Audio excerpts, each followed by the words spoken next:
Good evening students. মই আজি তোমালোকৰ কাৰণে আন এটি ভিডিঅ' লৈ আহিছোঁ।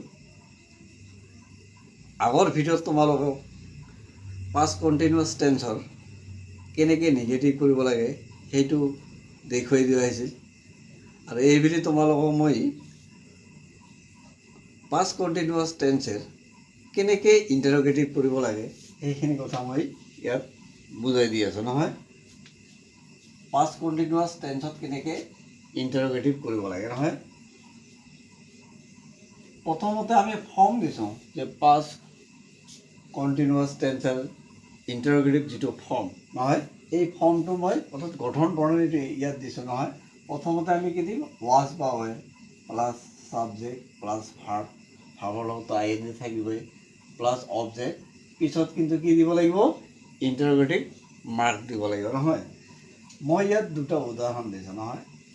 আই ৱাজ ৰিডিং এ বুক নহয়, একেবাৰে সহজ, ইয়াৰ খালি ৱাজটো আগত আনিলে হয় নহয়। Was I reading a book, কিন্তু পিছফালে কি দিব লাগিব, ইণ্টাৰগেটিভ মাৰ্কটো দিব লাগিব নহয়।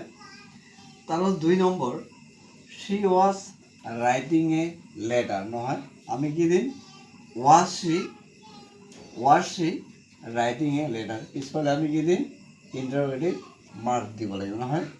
তোমালোকে বুজি পাইছানে মৰমৰ ছাত্ৰ ছাত্ৰীসকল? যদি তোমালোকৰ ভিডিঅ'টো ভাল লাগিছে তেতিয়াহ'লে লাইক, কমেণ্ট, শ্বেয়াৰ আৰু লগতে ছাবস্ক্ৰাইব কৰিবলৈ নাপাহৰিব। ধন্যবাদ।